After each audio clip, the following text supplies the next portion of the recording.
Good evening, students. In the last class, we have completed cube and cube roots chapter.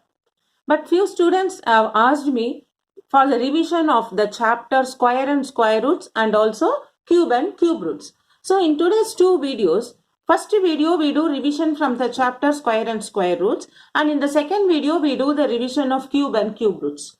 So now we start with the square and square roots. Okay. So we know that generally the points what and all we have discussed. When will the square numbers will be ending with the units place, all that, is it not? So we are going to write now the general information of square and square root. Okay.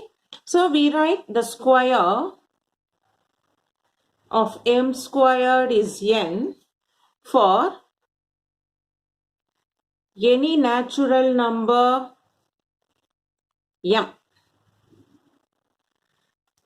Then we learn number ending with 2, 3, 7, 8. Never perfect square. It will not be a perfect square.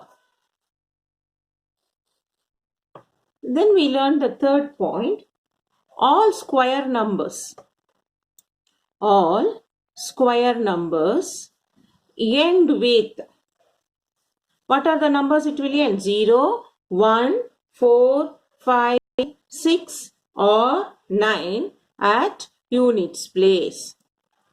For that, we learned only for the single digit square number. 1 ones are 1, 2 twos are 4, 3 threes are 9, 4 fours are 16.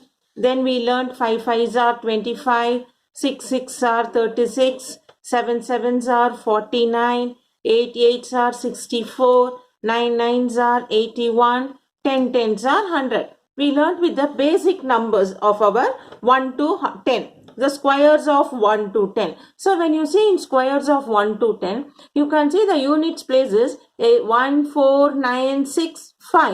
Again it goes to 6, 9, 4, 1. So we say all square numbers end with 0, 1, 4, 5, 6 or 9 at units place.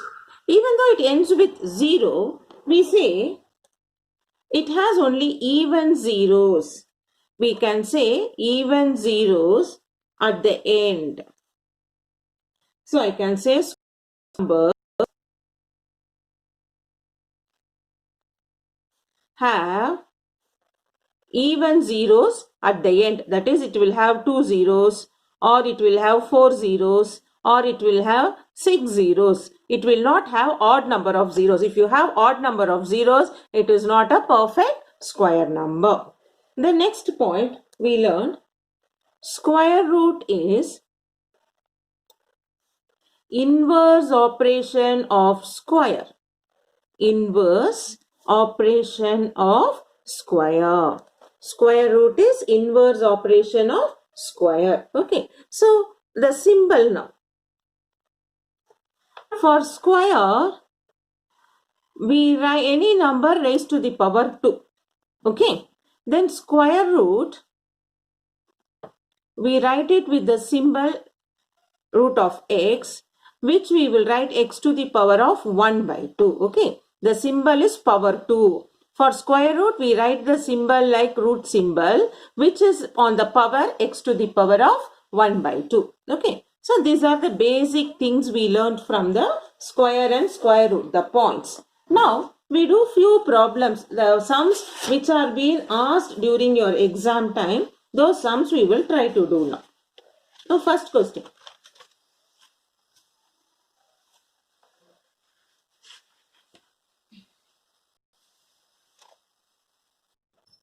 So our first question, like how many numbers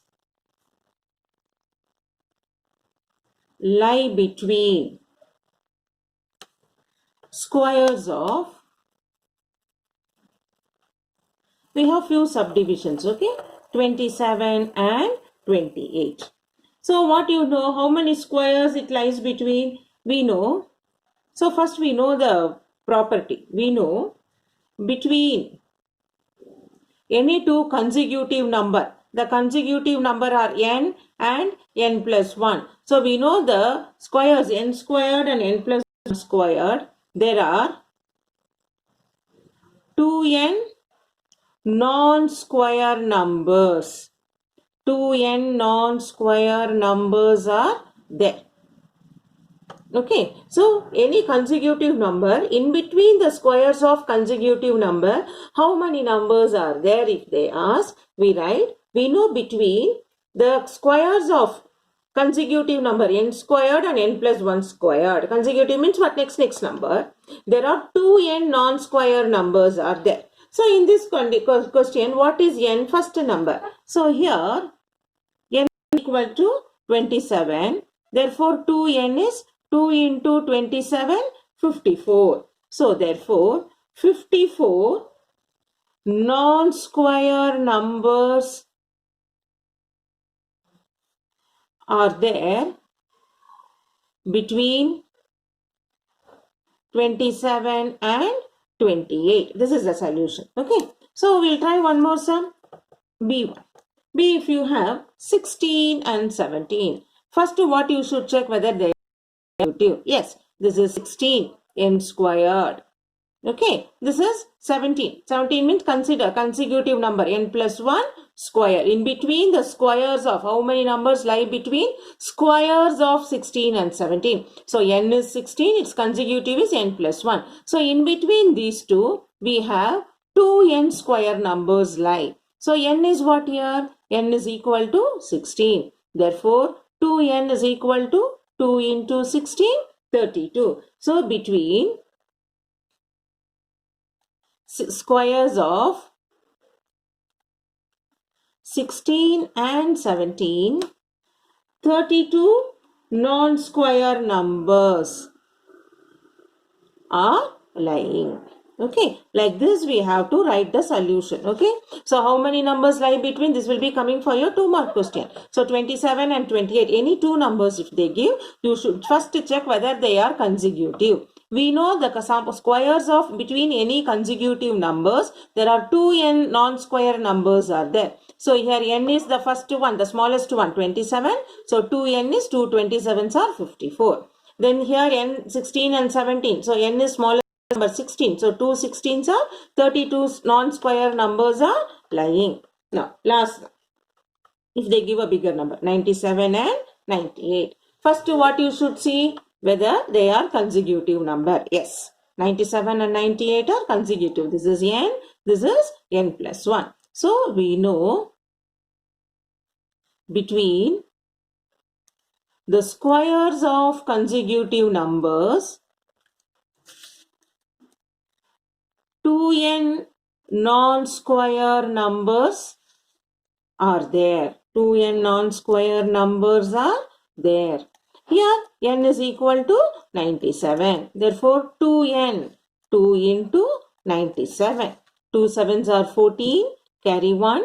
2 9s are 18 plus 1, 19. 194. So we write, therefore, between 97 and 98, between squares of 97 and 98, 194 non-square numbers are there.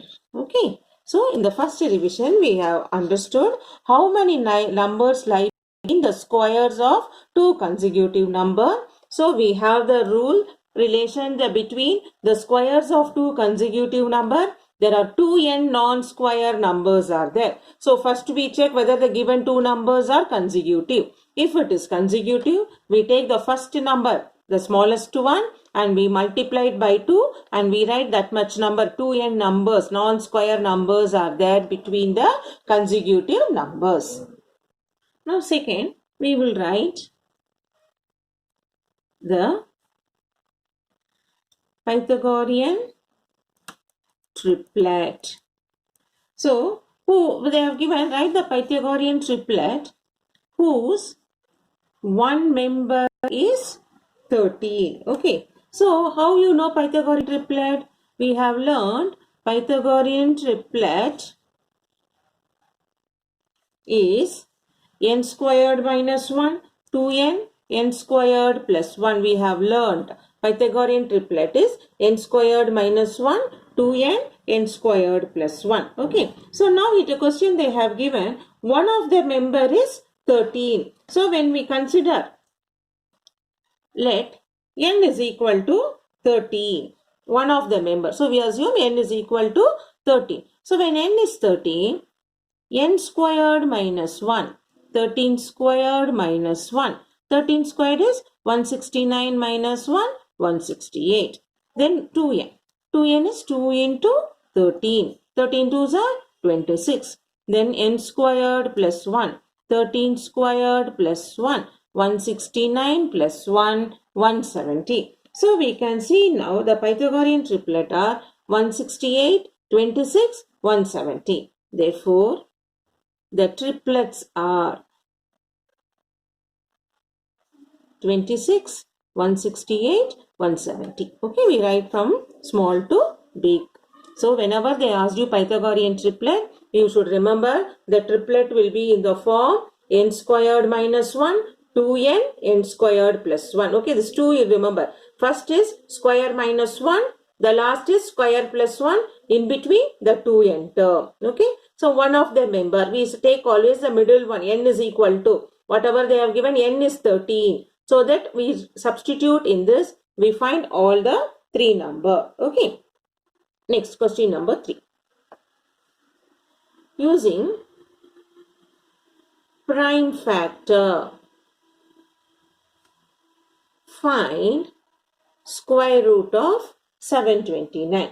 So we have to find using prime factor square root of 729. So how will you write prime factor of 729? We do this L division method.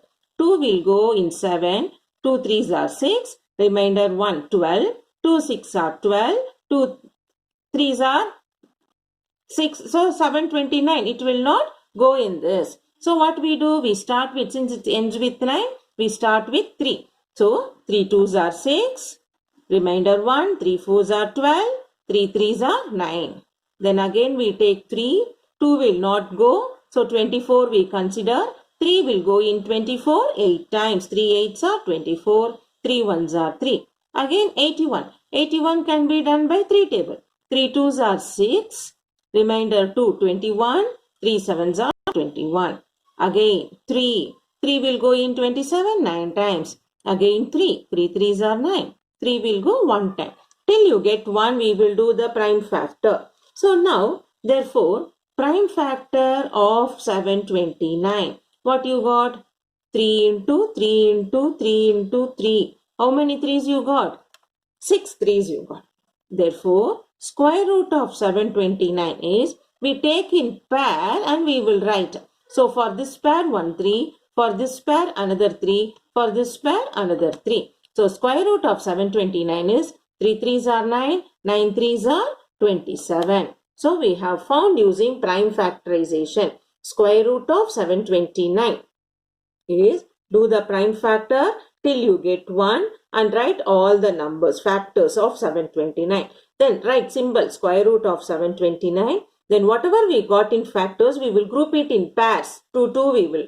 And we take one pair because square root, no, square means 2, square root means half of that. So 3 into 3 into 3, which is 27. So now when we have done the prime factor, they will be asking you what should be multiplied or what should be divided. So what should be multiplied if you have an extra pair? Suppose if you have a question, what should be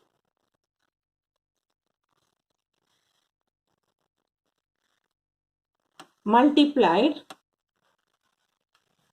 with, what should be multiplied with 252 to make it perfect square? So we do prime factor of 252. So how will you do prime factor of 252? Start with 2 table. 2 1s are 2, 2 2s are 4, remainder 1 12, 2 6 are 12. Again with 2, 2 6 are 12, 2 3s are 6, 63. So I can do with 3. 3 will go 21 times. Again with 3, 7 times. Now 7 I will do with 1. So now I have prime factor of 252 is 2 into 2, 3 into 3 into 7. So what should be multiplied means I will group in pair, okay. I find now 7 is alone. You need one more 7. So when you multiply it by 7 to make it pair, I can't multiply only on one part. No, I have to multiply both LHS and RHS. Therefore, 252 into 7 is 2 into 2, 3 into 3, 7 into 7. So what is not in pair? We will multiply. Then we find square root of 252 into 7, how much? 7 2s are 14, carry 1. 7 5s are 35 plus 1 36. 7 2s are 14 plus 3, 1764 is, now you take in pair 2 into 3 into 7. 2 3s are 6, 6 7s are 42. So we made 252. We know 252 is not a perfect square because it ends in 2. Then when you do the prime factor, what number which is not in pair, to make it pair, I need one more of that number. So I multiplied by 7 on both sides. Then I do that multiplication and I find the square root by taking it pair and we make the perfect square number. The same way, they may ask you what should be divided. What should be divided with same number you take 252 to make it perfect square. So already we found prime factor of 252 as 2 into 2, 3 into 3 into 7. To divide means what? No. See, these two are in pair. This is not in pair. That means I have to remove this. Take it out. Multiplication I have to remove. Remove means what? I should divide by 7 on both sides. So 252 by 7, 2 into 2, 3 into 3 into 7 by 7. Then only it get cancelled. 7 will go into 52. 7 3s are 21. Remainder 4, 42. 7 6 are 42. So is 2 into 2, 3 into 3 because we have removed the 7. So square root of 36 is, now take in pair 2 into 3 equal to 6. So for what should be multiplied and what should be divided, both require the prime factors, and to be multiplied which is not in pair, we multiply. For division which is not in pair, that number we will division. So in prime factor, we do multiplication and division to make it perfect square.